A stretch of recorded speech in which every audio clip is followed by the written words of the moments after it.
Hey everyone, I'm Joe and today I'm going to be doing the Save Christmas book tag. This tag was created by, and indeed I was tagged by, Aoife, whose channel is Fred Weasley Died Laughing, who I will link in the description box below. As always, the idea of the tag is unsurprisingly very self-explanatory. There are 10 questions that you have to answer and find relevant book related things for. And well, I'll just start on the tag because it really is straightforward, frankly. So question 1 is, who is your bookish Grinch? I thought long and hard about this and thought a particularly interesting and slightly maybe odd answer, but it does certainly apply, and that is Baron Harkonnen from June, by Frank Herbert.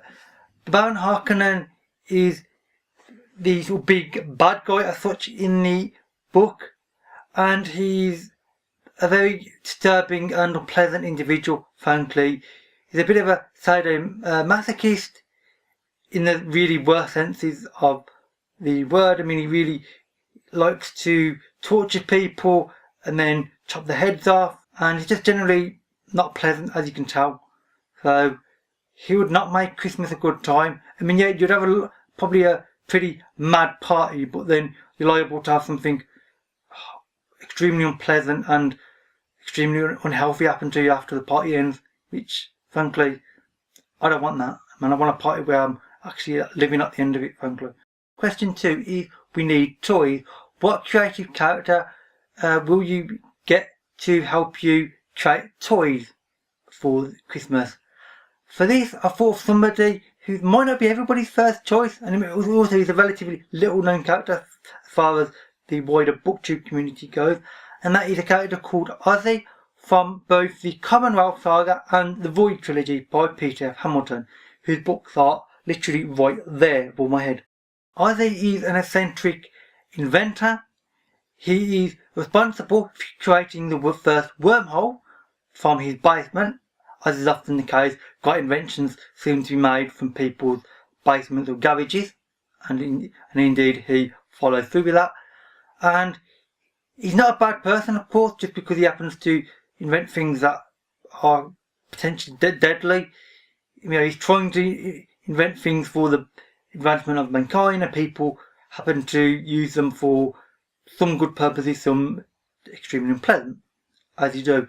So hopefully you can try and talk to him and actually get him to make sensible presents for children, and not, you know, presents that will send the children to the other side of the universe. Although, I suppose at Christmas that will certainly keep them quiet, but that's not the point anyway. Question 3 is, we need minions. What bookish minions will you persuade to help you save at Christmas?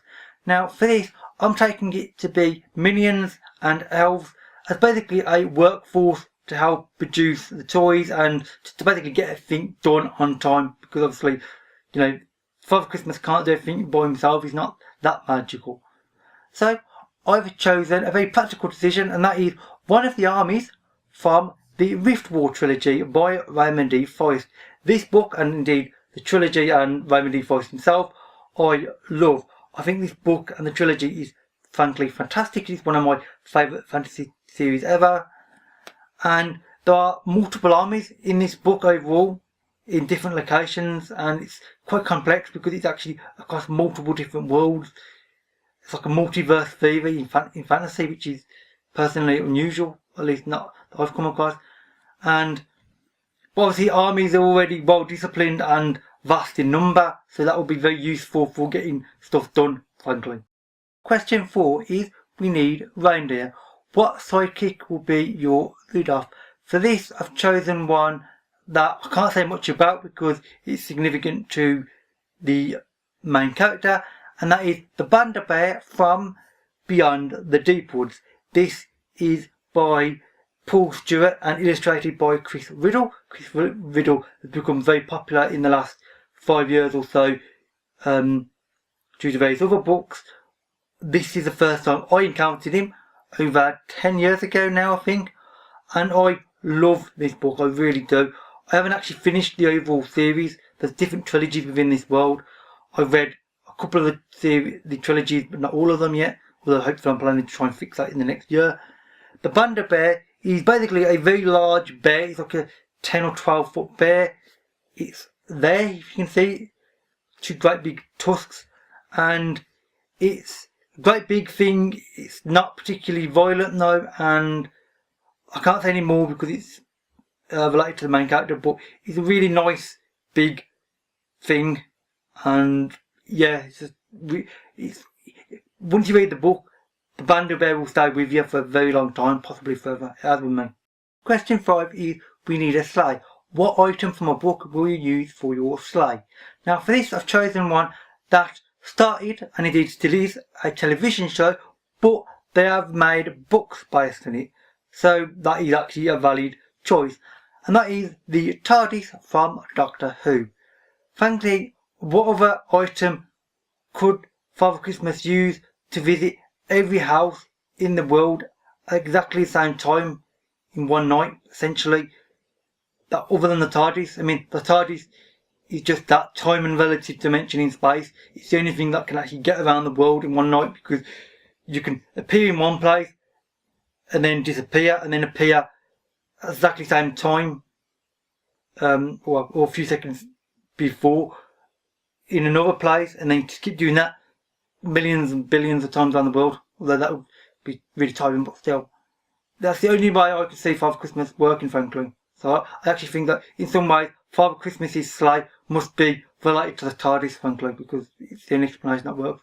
Question 6 is, we need a driver. What character will be your Need for Speed driver and get you to those chimneys really quick? Now for this, I've chosen one based possibly more on the films than the books. I'm not sure, frankly, my memory is a little bit unclear at this point. But that is the Riders of Rohan from the Lord of the Rings trilogy. The Riders of Rohan are a very large group of armed men, essentially, part of the one of the civilizations in it, and they are going to battle on horses all the time. That's what they are, they're horse knights or horse soldiers. I'm not sure what the term is, and they go around really quickly. At least they do in the film. I can't remember if they rush around in the film in quite such an impressive and fast manner, but at least in the film, that would be really good for just getting from place to place extremely quickly, and regardless of how long it takes, because it seems to be fairly tireless. So it seemed like a good choice to me. Question 7 is, we need a North Pole. What book setting would be your North Pole alternative Christmas setting? Now for this I've chosen a very simple one, because frankly I really struggled to actually come up with a decent answer to this, and that is Narnia from, well, the whole of 7 Narnia books by C.S. Lewis. I read these as a child. I do have them somewhere stuck in a cupboard upstairs. I can't really remember where. I have a really old battered edition of a box set of them. I used to read them a lot. Well, the first 5 books actually. I never read the last 2 for some reason. And Narnia is, at least in The Lion, the Witch and the Wardrobe, is a icy sort of domain ruled by a very unpleasant queen who seems to be quite keen on just ruling everybody with a fist of iron or fist of ice, as the case may be. And she basically doesn't want any interference. But as long as you could get over or somehow bypass her wanting to possibly murder you for walking around her kingdom without, obeying her orders, then it would be a good choice, frankly, other than that minor problem. Question 8 is, we need treats. What bookish character would you get to make all of those treats?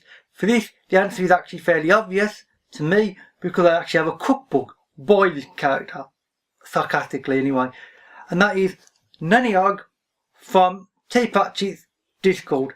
Nanny Og is one of the witches in the book. This is Nanny Og's cookbook.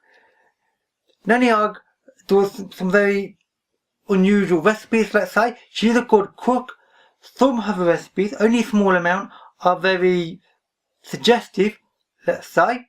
So you would have to persuade her to not make the more suggestive food, because children might be involved, and you don't really want those kind of suggestive food to be given to children. But she does have children herself, so she'll be pretty good with that, I think. And I think she'll be good at actually organising any kind of party as well, and the actual Christmas dinner itself, frankly. So she's a pretty good character to have around. Just only when the children are around, though. As soon as any kids go to bed, then things might get a bit wild, let's say, and highly suggestive indeed.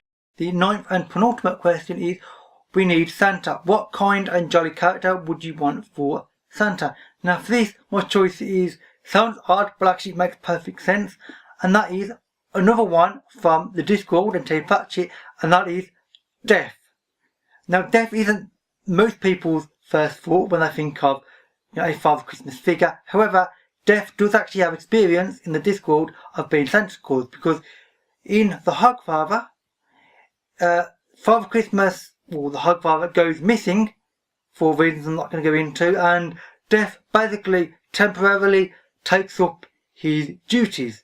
So he's going round in a big red cloak with his hat on, with a jumper stuffed up his cloak to try and get at the fat stomach, because after all, Death is a 7-foot skeleton. And whilst he may not be the most obviously jolly person, he's genuinely interested in it, and he does try. I mean, he likes people, despite the fact of what his day job is. He does have an interest in people and in humanity. It's just his day job makes it a bit of a weird one in some respects, but he generally does like the brief moment he plays as the role of Father Christmas. So yeah, definitely Death for Father Christmas. Not in a weird way. And finally, the 10th question is, spread the Christmas message. Who do you tag to save Christmas? For this, I'm going to choose 3 people. That is Emily, Rachel, and Cassia. I will link their channels in the description box below. Basically, I've chosen 3 people who I think would have something interesting to say about this, and I think might actually be able to get it done in time before Christmas, because we've only got a week and a half to go, and frankly, you need to sort of slightly hurry up to get it done in time, because getting it done after Christmas doesn't seem very useful to me. But I mean, by the way, to those 3 people, if you don't want to do it or just don't have time, then feel free not to do it. I always am a bit paranoid about tagging people, because then people feel as though you sort of have to do it, even though you might not feel as though you want to do it, or indeed, or you might not be able to think of any good answers. So feel free to just ignore it if you want. Anyway, so that's it for the tag. Thank you to Aoife for tagging me, because these answers were fun to think up, because I was trying to think up some rather sarcastic ones, as well as being ones that were genuine actual answers. I weren't just going for pure sarcasm the whole time. All links will be in the description box below. I wish I had more of a Christmassy look behind me on my shelves or something, but this room has not been decorated, because frankly the lighting in this room is not brilliant, so I just haven't bothered doing anything Christmassy whatsoever in this room, and I don't have any Christmas hats to wear or anything like that, so sadly. Anyway, thank you for watching, and I'll see you another day. Bye for now.